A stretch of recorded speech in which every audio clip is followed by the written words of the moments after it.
হাসিনা বিরোধিতা আর ফ্যাসিবাদ বাকশাল বিরোধিতা কি এক জিনিস? না, অবশ্যই না। হাসিনাকে উৎখাতে প্রস্তুত হওয়া মানেই ফ্যাসিবাদ উৎখাতে প্রতিশ্রুতিবদ্ধ হওয়া না, দুইটা এক জিনিস না। আমরা সবাই জানি যে হাসিনা সরকারের হাতে সবচেয়ে বেশি নির্যাতিত হয়েছে বিএনপি এবং তাদের লাখো কর্মী সমর্থক। কিন্তু দেখেন, এই বিএনপি 2018 সালের ভোটের পরে সেই সংসদে গিয়ে বৈশা হাসিনাকে বৈধতা দিল। সংসদ তো বৈধ হয়ে যায়, হাসিনার শাসনের বৈধতা পায়। বিএনপি হাসিনার 2018 সালের নির্বাচনের বৈধতা দিছে, এইটা বিএনপি অস্বীকার করতে পারবে না। কিন্তু কিসের বিনিময়? মাত্র 5টা সংসদীয় আসনের বিনিময়। তাহলে হাসিনার বিরোধিতা আর ফ্যাসিবাদ বিরোধিতা দুইটা আলাদা জিনিস। এই দুইটাকে আপনি কিভাবে তাহলে আলাদা করবেন? কেমনে বুঝবেন এটা হাসিনা বিরোধিতা আর এইটা ফ্যাসিবাদ বিরোধিতা? বিএনপি হাসিনা বিরোধিতা করছে, কিন্তু ফ্যাসিবাদ বিরোধিতা কবে থেকে করছে সেটা আমাদেরকে খুঁজে দেখতে হবে। এইটা আপনি বুঝতে পারবেন যে কেউ কবে থেকে হাসিনাকে অবৈধ এবং দখলদার প্রধানমন্ত্রী হিসেবে ভাবতে শুরু করছে। এটাই হচ্ছে আসল লাইন।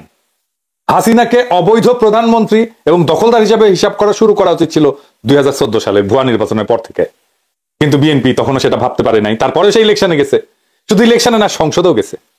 বিএনপি সংসদের পদত্যাগ করে কবে? 2022 সালের 10ই ডিসেম্বর। তার মানে 2022 সালের 10ই ডিসেম্বরের আগ পর্যন্ত যা হাসিনার শাসন, সেটাকে বিএনপি বৈধ বলে মনে করে। সে পদত্যাগ করুক বা না করুক, বিএনপি হাসিনার সেই সংসদকে বৈধ আর হাসিনার প্রধানমন্ত্রিত্বকে বৈধ বলে ধরে নিয়েছিল। আইনত আমাদের সেটাই বুঝতে হবে। আপনি নির্যাতিত হইলে আপনি ফ্যাসিবাদ বিরোধী হইয়া যান না। হাসিনাকে বৈধ প্রধানমন্ত্রী ধরে নিয়ে তার সমালোচনায় কোনো বিপ্লবীপনা নাই। রুমিন ফারহানা সে সংসদে গিয়ে যতই জ্বালাময়ী বক্তব্য দিক না কেন, হাসিনাকে বৈধ প্রধানমন্ত্রী ভাইবা নিয়ে সেটা সে বলছে। এর ফলে হাসিনাকে হাসিনার ফ্যাসিবাদ ধাইকা ফেলতে সুবিধা হয়েছে। এমনকি হাসিনাও চাইছে রুমিন ফারহানা জ্বালাময়ী বক্তব্য দিক। রুমিন ফারহানা হাসিনার সেই ইচ্ছাই পালন করছে। এইভাবেই হাসিনা বিরোধিতার সবচেয়ে নিরাপদ পথগুলো তৈরি হয়েছিল। যেমন কোন বাম সংগঠনের হয়ে হাসিনার সমালোচনা করা ছিল অনেক বেশি নিরাপদ ছাত্রদল বা শিবিরের তুলনায়, তাই না?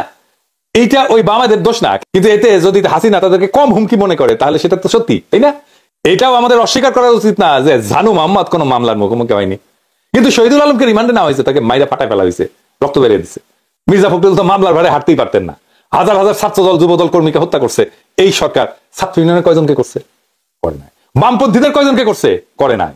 একজনকে পুলিশ ধরতো, আবার একটু দূরে গিয়ে ছাইড়া দিত। এই যে দেখেন, ছাত্র ইউনিয়নের সাবেক নেতারে ধরছে, আবার ছাইড়া দিছে।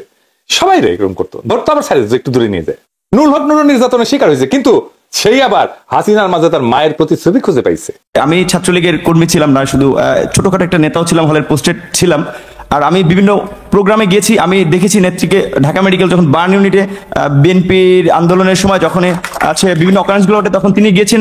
আসলে আমার মনে হয়েছে যে তার মধ্যে আমার মায়ের চেহারাটা আমি কিছুটা দেখতে দেখি। আর বঙ্গবন্ধুর কথা তো এটি আসলে তো শুধু আমরা না, সারা বিশ্বের মানুষ জানে। তার সুযোগ্য কন্যা যদিও শেখ রেহানা আপা আমরা রয়েছে, কিন্তু যেটা বঙ্গবন্ধুর মধ্যে অনেকে বলে যেটা ছিল, তার পুরোটা মনে হয় যে আমাদের নেত্রী পেয়েছেন। এই সমস্ত ঘটনা কিন্তু খুবই জটিল, কিন্তু এগুলো এত সহজে ঘটতো না যদি প্রফেসর ইউনূস শেখ হাসিনাকে ফ্যাসিস্ট এবং আওয়ামী লীগকে বাকশালীয় ফ্যাসিস্ট দল হিসেবে চিন্তা করতেন, চিনে নিতেন, জনগণকে চিনে নিতেন, ডিফাইন করতেন, তাদের আদর্শিক কাঠামো এবং রাষ্ট্রীয় যন্ত্রগুলোকে সুস্পষ্টভাবে চিহ্নিত করতেন এবং সংজ্ঞায়িত করতেন। ওনাকে বলতে হতো কেন এইগুলা গণতন্ত্রের পরিপন্থী এবং আপত্তিকর যুক্তিসহ, কিন্তু তিনি সেটা করেন নাই। 11 মাস পার হয়ে গেছে, ওনার করার সেটা সময় হয় নাই। কারণ এইগুলা যদি আগে থেকে সংজ্ঞায়িত না হয়, তাহলে আওয়ামী লীগের বিরুদ্ধে যাই করুক এই সমস্ত হয়ে দেখায় লোক দেখানো আইওয়াস, পপুলিজম।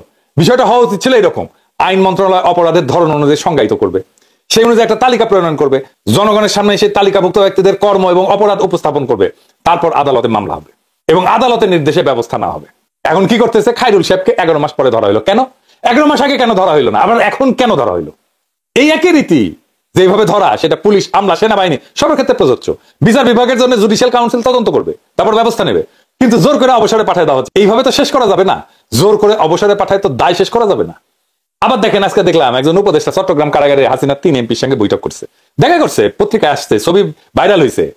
ধর্ম উপদেষ্টা কেন গেছে? স্বরাষ্ট্রমন্ত্রী যায় জেলখানায় মাঝে মাঝে, ধর্ম উপদেষ্টা জীবনে কোনোদিন যায়নি। উনি কেন গেছে? ঘুটু করতে।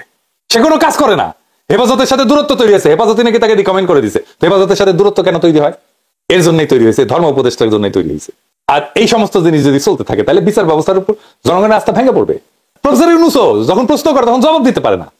কারণটা হইতেছে ফ্যাসিজমকে প্রফেসর ইউনূস স্পষ্ট করে সংজ্ঞায়িত করেন এবং রাষ্ট্রের ভেতরে বসে থাকা ফ্যাসিস্ট উপাদানগুলোর বিরুদ্ধে পরিষ্কার কোনো কাঠামোগত লড়াইও শুরু করতে পারেনি। ফলে এই উপাদানগুলো এক ভয়ঙ্কর সামাজিক বিপর্যয়ের দিকে আমাদেরকে ঠেলে দিচ্ছে। বাংলাদেশের 2টা প্রিভিলেজ সরকার দেখছে, এক শেখ মুজিবের সরকার আর 2 প্রফেসর ইউনূসের সরকার। দুই সরকারি একটা রক্তাক্ত লড়াইয়ের পর ক্ষমতা আসছিল, মানুষ অনেক আশা করছিল সরকার প্রধান হিসেবে প্রফেসর ইউনূস আর শেখ মুজিব মানে সোহরাওয়ার্দীর বডিগার্ড দুজনে দারুণ জনপ্রিয় ছিল। মুজিবের সরকার ফেল করছে দারুণ ভাবে, এমন ভাবে ফেল করছে যে সোহরাওয়ার্দীর বডিগার্ড জয় বাংলা এলে সবাই বলে আলহামদুলিল্লাহ। ঠিক এই পথে হাঁটতেছে প্রফেসর ইউনূসের সরকার, ক্রমাগত জনপ্রিয়তা হারাইতেছে। দেখেন উনারা তো 12 ভাতারির মতো ঠাপ খায়, ওয়াকারের ঠাপ খায়, বিএনপির ঠাপ খায়, আওয়ামী লীগের ঠাপ খায়, ইন্ডিয়ার ঠাপ খায়, 2 দিন পর পর গদি নড়ে যায়, কেউ তো সাপোর্ট করে না, সবাই বিরক্ত। আমরা কয়েকজন খায় না খায় সাপোর্ট করে গেছি সরকার যেন ভালো চলে, নানা পরামর্শ দিছি, কোনো পরামর্শ শুনে নাই। দুই একটা হয়তো শুনছে, কালে ভদ্রে বালিতে পেশাব করে দেখছেন, কোনো চিহ্ন থাকে না। কলে সরকারকেও তাই কোনো পরামর্শ দিলে শুনে না, বালিতে পেশাবের মতো কোনো চিহ্ন থাকে না। এই যে মাইলস্টোনের ঘটনায় আমি তো ইউজুয়ালি উপদেষ্টাদের ফোন করি না, ওই দিন দুর্ঘটনার সাথে সাথে আপনার ফোন দিছি, বলছি পরীক্ষা স্থগিত করে দেন। তখন বাংলাদেশের টাইম বেলা 3টা হবে, উনি বললেন দেখতেছি। আমি কল্পনাও করি নাই এই সিদ্ধান্ত নিতে পারবেন না, পরে জানলাম শিক্ষা সচিব এই পরীক্ষা স্থগিত করতে রাজি হন নাই। তাইলে আবরার ভাই কেন শিক্ষা উপদেষ্টা থাকবেন? শিক্ষা সচিবকে উপদেষ্টা বানিয়ে দিলেই হয়, সেই যখন সব ডিসিশন নেয়। আমি আবরার ভাইয়ের ফোন করার পরে কি করছে আমি পরিষ্কার দেখতে পাইতেছি। আবরার ভাই শিক্ষা সচিবকে ডাকছে, ফোনের পরে জিজ্ঞেস করছে আচ্ছা বলেন তো এই পরীক্ষা স্থগিত করে দেওয়া উচিত না? সিদ্দিক জুবায়ের, ও তো আমলা, সবার থেকে বেশি বুঝে, সে বলছে জি স্যার আমরা তো করতেই পারি, কিন্তু এই অ্যাক্সিডেন্ট তো ঢাকার একটা সেন্টারে, সারা দেশে সবাই তো প্রিপারেশন নিয়ে ফেলছে, বন্ধ করলে ঝুলে যাবে সব প্রিপারেশন, শিক্ষকদেরও একটা প্রিপারেশন থাকে। দেখেন অনেকে দেখেন পরীক্ষার পরে ছুটি কাটাইতে যাবে, টিকিট ফিকিট কেটে ফেলছে, এত বেড়াছাড়া হয়ে যাবে তো সব পরে ইয়ে নিতে গেলে। তাছাড়া পরীক্ষা নিয়ে নি স্যার, এই যে মাইলস্টোনের জন্য আমরা পরে একটা আলাদা নিয়ে নিব নি পরীক্ষা, জিজ্ঞেস করেন আপনার ভাইকে এটাই বলেছিল কিনা সিদ্দিক জুবায়ের। এটাই বলবে, কারণ তো ধান্দা 2টা দিন নষ্ট হবে, এটা ধান্দা 2 দিনের ধান্দা নষ্ট হবে, ওটা বসেই থাকে ধান্দা করার জন্য। সিদ্দিক জুবায়ের বুঝলো না, আপনার ভাই বুঝলো না যে এইটা কোনো অ্যাডমিনিস্ট্রেটিভ ডিসিশন না, এটা পলিটিক্যাল ডিসিশন। এই পলিটিক্যাল ডিসিশনে 2টা কাজ হইতো। কি সেই কাজ? প্রথম যে বিষয়টা হবে তা হচ্ছে এই যে দৈব দুর্বিপাক বা দৈব দুর্ঘটনা ঘটলে মানুষ তার রাগ হতাশা এইটা ঝাড়ার একটা রাস্তা খুঁজে সবসময়, কোথায় এটা ছাড়া যায়। যেহেতু একটা স্কুলে হয়েছে তারা শিক্ষা মন্ত্রণালয়ের দিকে তাদের আঙুল তুলবে, ওই দিকে তাদের রাগ ক্ষোভ ধাবিত হবে। এই কারণে শিক্ষা মন্ত্রণালয়কে প্রোঅ্যাক্টিভ হয়ে কাজ করতে হবে, জনরোষ যেন তার দিকে ধাবিত না হয়। 2 নম্বর হইতেছে সংহতি জানাইতে চাই আমরা, কোন একটা সংকট, গোটা জাতি রক্ত দিতে চায়। দেখেন সকলে হাসপাতালে ভিড় করছে, এটা কি জন্য? রক্ত দেওয়ার জন্য। সে দেখতে চায় যে আমি একটা কাজ করলাম আর কি এই সংকটে। তারা সংহতি জানাইতে চায়। যারা ঢাকা আছে তারা না হয় হসপিটালে গেল, রক্ত দেওয়ার চেষ্টা করলো, পারলো কি পারলো না সেটা অন্য কথা, কিন্তু দেওয়ার চেষ্টা করলো। এইটাই তার সংহতি জানানো, এটাই তার শান্তি। কিন্তু ঢাকার বাইরে যারা আছে তারা কিভাবে সংহতি জানাবে?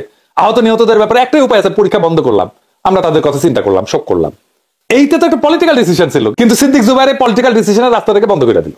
বাংলাদেশে আমলাদেরকে হাসিনা এটাই বানাইছে, তারা নিজেদেরকে সর্বা মনে করে, নিজেরাও পলিটিক্যাল ডিসিশন নিতে যায়। পুলিশ যেমন মনে করতো যে হাসিনা সরকারকে তারাই ক্ষমতায় রাখছে, তারাই রাজনৈতিক দল হয়ে গেছিল, সে নিজে জয় বাংলা স্লোগান দেয়, দেখেছেন না? এই জিনিস হয়েছে। এই আমলারা মনে করে তারাই রাষ্ট্রের মালিক, ডিসিশন সব তারাই নিতে পারে, তারা সবার থেকে বেশি বুঝে। আবার দেখেন ইন্ডিয়া থেকে ডাক্তার আসবে কেন? ওরা রোগীদের চিকিৎসার জন্য আমাদের সাফিসিয়েন্ট স্কিল ডাক্তার নাই, তারপরে ইন্ডিয়া থেকে ডাক্তার আনতে হবে। যেমন গত বছর জুলাই আগস্টে বিপ্লবে হাজার হাজার ছেলে পঙ্গু হইলো, গুলি খেয়ে চোখ হারালো, কারোর জন্য ভারত কি ডাক্তার পাঠাইলো? এত লোক যে পঙ্গু হলো, এত বাচ্চা যে পঙ্গু হইলো, ভারত কি ডাক্তার পাঠিয়েছিল? এখন কেন তাদের পেট পুরায়? তারা আমাদের ভিসা বন্ধ করে দিচ্ছে, তারা আমাদের সাথে বাণিজ্য বন্ধ করে দিচ্ছে, তারা ফ্যাসিস্ট হাসিনা এবং তার দলবলকে আশ্রয় দিচ্ছে ওইখান থেকে অন্তর্ঘাত চালাইতেছে। প্রত্যেকদিন বাংলাদেশ বিরোধী প্রচারণা চালায় তাদের টিভি চ্যানেলগুলোতে, তারা আমাদের ইউটিউব চ্যানেলগুলোতে, আমাদের টিভি চ্যানেলগুলোতে বন্ধ করে দিচ্ছে, ভারত দেখতে দেয় না। এমনকি ভারতে আমাদের দূতাবাসের উপরে আক্রমণ হয়েছে, তারপরেও ভারতের ডাক্তারকে আনতেই হবে। গাজা উপত্যকায় কি ইসরায়েলের ডাক্তার আনতে হয়? এটা তো তাই হইলো, যে গাজা বানাইছে তাকেই আমি ডেকে আনলাম। এটা কার উদ্যোগে হয়েছে? তৌহিদ সাহেব, পররাষ্ট্র উপদেষ্টা। ও কি স্বাস্থ্য মন্ত্রণালয় চালায়?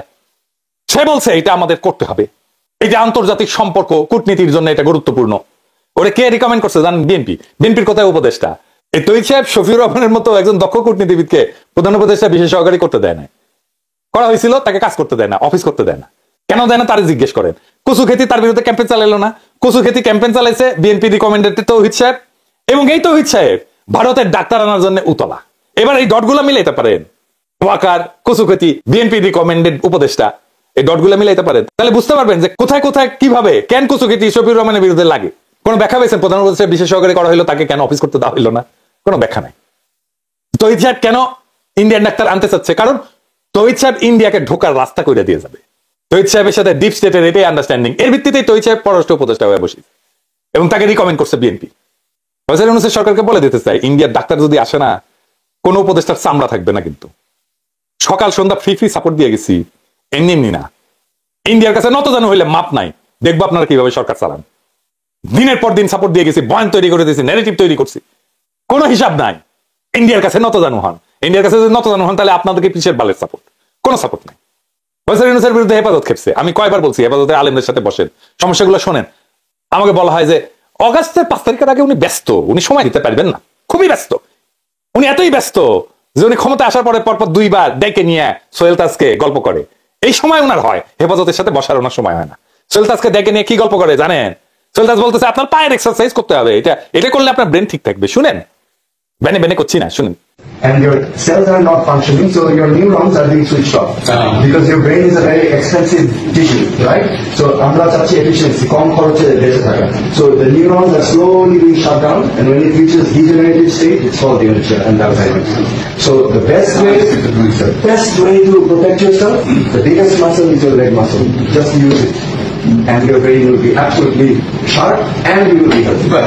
Okay? ধর্মমন্ত্রী এই নাকভির সাথে দেখা করে, ধর্মমন্ত্রী জেলখানে যেতে হবে কেন? বিচারাধীন আসামির সাথে দেখা করতে হবে কেন? ওই সিস্টেম করছে। হেফাজত সরকারের সাথে কথা বলতে পারে না, সেইখানে ধর্মমন্ত্রী কোনো লোল নাই, কিন্তু নাকভির সাথে দেখা করতে সে ঠিকই যায়, ঘুটু করতে যায়। নাকভির সাথে সৌদি আরবের নাকি একটা কানেকশন আছে, ওই কানেকশন দিয়ে কাজ করতে গেছে। দেখেন, আবার দেখেন সমাজ কল্যাণ মন্ত্রণালয় থেকে যৌনকর্মীদের জন্য 2 কোটি টাকা বরাদ্দ দেওয়া হইলো। কারণটা কি? কারণটা আর কিছু না, টাকা দিতে হবে। রাষ্ট্রের হাতে টাকা আছে, তাই দিব। আমার ইচ্ছা মাই খুশ আমি দিব, কে ঠেকাবে? মানে বিষয়টা যদি এরকম হইতো যে একটা ঘৃণিত পেশা থেকে তাদেরকে বের করে আনার জন্য, পুনর্বাসন করার জন্য আমরা এই টাকাটা খরচা করতেছি, তাহলে সবাই মেনে নিত। যদি এরকম হইতো যে পরিশ্রমী নারীদের জন্য আমি অনুদান দিচ্ছি, তাহলে ইটা ভাঙে যারা, কাজের বুয়ার কাজ করে যারা, গার্মেন্টস শ্রমিক যারা, তাদেরকে দিতেন। এর মধ্যে যারা অসুস্থ তাদেরকে বেছে বেছে দিতাম, যারা বয়স্ক তাদেরকে বেছে বেছে দিতাম। যৌন কর্মীদেরকে কেন দিতে হবে? এটা কি জন্য যে কেউ ফ্রি মাগনা মজা করে গেছে, সে টাকাটা পূরণ করে দিলাম এখন সরকারের ফান্ড থেকে? কোনো যুক্তি নাই। এ প্রসঙ্গে একটা 18+ জোকস বলি, কিছু মনে করেন না। আমার পেজে লন্ডনের বিএনপি নেতা মালিক সাহেবের ভ্যাগিনা এটা কমেন্ট করেছে, আমাকে নাকি উনি জবাই করা হবে। জব করবি, জব। ভ্যাগিনা সত্যিকারের ভ্যাগনা কিনা জানি না, কিন্তু ও দাবি করেছে যে মালিক সাহেব তার মামা। এই ভ্যাগনার একটা গল্প আছে জানেন তো? আমি একটা কমেন্টে রিপ্লাই লিখেছিলাম, সেটা হইতেছে ওই মালিক সাহেবের ভ্যাগনায় 40 টাকা এক মায়ারে ঠিক করেছে। তো তারপরে কাজ শুরু করেছে আর কি। কাজ করতে করতে ছাদের ফুটে দিয়ে চাঁদের আলো পড়ছে। তুই কইলে যে ছাদ ফুটে চাঁদের আলো 10 টাকা বাদ গেল, ঝুলো কেন 10 টাকা বাদ তাই। এরপরে ওই করতে করতে আর কি মায়া দিছে পাদ, তো বলতেছে যে দিলে পাদ 10 টাকা তাই ভাত। পরে কাজটা শেষ করে প্যান্ট পরিচ্ছে, প্যান্ট পরে বাইরে যাচ্ছে, তখন বলতেছে যে ভাই 10 টাকা দেন, তো বলতেছে যে মালিক সাহেবের ভ্যাগনা 10 টাকা মাগনা। তো এইরকম কি মাগনা যারা তাদেরটা পূরণ করে দিল সমাজ কল্যাণ মন্ত্রণালয়, এটা জবাব কি? কোনো জবাব নেই। এই সরকার গঠনের পর কলকাতায় ইলিশ মাছ পাঠিল। আমরা ইউরোপে থেকে ইলিশ মাছ খাইতে পারি না, বাংলাদেশের ইলিশ এখানে আসে না, কারণ কিন্তু কলকাতায় যায়। কারণ যারা উপদেষ্টা হয়েছে, যারা সরকারে, তারা মনে করে তারা দেশের মালিক, আর আমরা চাকর বাকর। রাজনৈতিক দলগুলোর সাথে মিটিং করেছে, এখনই সময় আমাদের দাবি তোলার, অপদার্থ উপদেষ্টা মন্ডলীকে বাদ দিয়া জাতীয় সরকার গঠন করার। জাতীয় সরকার গঠন না করলে এই সরকার ক্রমাগত জনপ্রিয়তা হারাচ্ছে, নিয়ন্ত্রণ কন্ট্রোল করতে পারবে না। কারণ ফেব্রুয়ারিতে নির্বাচন ঘোষণার পরে এখন প্রশাসন, আর্মি, পুলিশ সবাই বিএনপির পিছনে লাইন দিবে, সেটাই দিছে, সেটাই হয় বাংলাদেশে সব সময়। কারো কথাই শুনবে না। ওইদিকে আওয়ামী লীগ তৈরি হয়ে গেছে, এখন বলে কিছু হলে বলে আওয়ামী লীগ ঢুকে যাবে আন্দোলনের মধ্যে। আরে আওয়ামী লীগ ঢোকে কেমনে? স্কোপটাকে করে দেয়, সরকারই তো করে দেয়। 1971 নিয়ে বলি যে ইন্ডিয়া ষড়যন্ত্র করতে পারে কেন? কিছুটা একটা ছিল যে ষড়যন্ত্র করতে পারে। আওয়ামী লীগ ঢুকে যাবে বললেই হবে, আওয়ামী লীগ ঢুকতে পারে কেন? আমার ধরনের উপদেষ্টা মন্ডলী থাকলে তারা নির্বাচন পর্যন্ত যাইতেই পারবে না, একের পর এক ডিজাস্টার করবে, করতেছে। এখনো সময় আছে, দ্রুত উপদেষ্টা মন্ডলীকে পাশে লাঠি দিয়ে বের করে যারা ভালো করতেছে তাদেরকে রাখা যেতে পারে, কিন্তু বেশিরভাগই নতুন মুখ আনতে হবে। সরকার ইন্ডিয়ান ডাক্তার কেন নিছেন? মানে ইন্ডিয়ান ডাক্তারদের পছন্দ তো হবেই। ইন্ডিয়া 1000 বার মারলেও তবু আমি তোমায় দূর হতে ভালোবেসে যাবো, হয়তো কিছুই নাহি পাবো, এটা বলবে। সরকারের রন্ধে রন্ধে ইন্ডিয়ান দালাল বসে আছে, এদের কাজে হইতেছে এমন কিছু ক্রমাগত করতে থাকা। সরকার একটু একটু করে জনপ্রিয়তা হারাইতে থাকে, আর বাধা দেয় না, উনি কোনো কিছুই বাধা দেন না।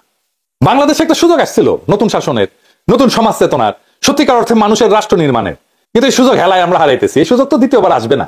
এই সুযোগ যদি আমরা কুশাসনের পুরনো নীল নকশা আর আমলাতান্ত্রিক গোজামিলের ভিতরে হারাই ফেলি, তাহলে আর কিছুই তো বাকি থাকবে না। এত রক্ত বৃথা যাবে, এত সংগ্রাম বৃথা যাবে। জনগণ আপনাদের সময় দিচ্ছে, ধৈর্য দেখাইছে, সহ্য করছে। এখন সময় আসছে স্পষ্ট হয়ে দাঁড়ানোর, ফ্যাসিবাদকে ফ্যাসিবাদ বলার, রাষ্ট্রযন্ত্রে বসে থাকা ইন্ডিয়ান দালালদের আলাদা করে চিহ্নিত করার, পুরোনো ভুলের দায় থেকে বেড়ায় এসে জনগণের ভাষায় কথা বলার। আপনারা যারা ক্ষমতায় আছেন, আপনাদের সামনে 2টা পথ। একটা পথ ন্যায়ের, গণতন্ত্রের, জনগণের সঙ্গে সম্মানের চুক্তির, আর আরেকটা পথ স্বৈরতন্ত্রের, পুরনো দালান ভাঙা ইটের উপরে দাঁড়ায় ক্রমাগত ধ্বংসের। সিদ্ধান্ত আপনাদের। আমরা যারা এই স্বপ্ন নিয়ে আছি তারা শুধু প্রতিজ্ঞা করতে পারি, আমরা থামবো না, ফিরবো না। আমরা সেই বাংলাদেশ চাই যেখানে কোনো মা তার সন্তানের কবর খুঁজে বেড়াবে না, যেখানে নষ্ট আমলাতন্ত্রকে রাজনৈতিক সিদ্ধান্ত নিতে দেওয়া হবে না, যেখানে উপদেষ্টা না জনগণ হবে শেষ কথা। বাংলাদেশের রাস্তায় যদি আবার আলো জ্বলে, তার আগুন আসবে আমাদের চোখ থেকে। আমরা দেখাবো ফ্যাসিবাদ কিভাবে পরাজিত হয়, কিভাবে একটা জাতি তার শিকল ভাঙে, আর সময় দেওয়া হবে না কিন্তু আপনাদের। এবার আমরা হিসাব চাইবো। ক্ষমতা উপভোগ করা চলবে না, বসছেন ক্ষমতা উপভোগ করতেছেন। এই সমস্ত অপদার্থ উপদেষ্টাদের তুলে ফেলতে হবে শিকড় গজায় ওঠার আগে। এই দেশ জনগণের, ক্ষমতায় চেপে বসা প্রভুদের না। যেই ক্ষমতায় যায় সেই প্রভু হয়ে যায়। তারা নিজেদের দেশের মালিক বলে মনে করে। 2024-এর বর্ষা বিপ্লবের পরে বাংলাদেশ জাগছে, বাংলাদেশকে আর কেউ থামাইতে পারবে না। জয় হোক জনগণের, জয় হোক ফ্যাসিবাদ মুক্ত নতুন বাংলাদেশের। ইনকিলাব জিন্দাবাদ।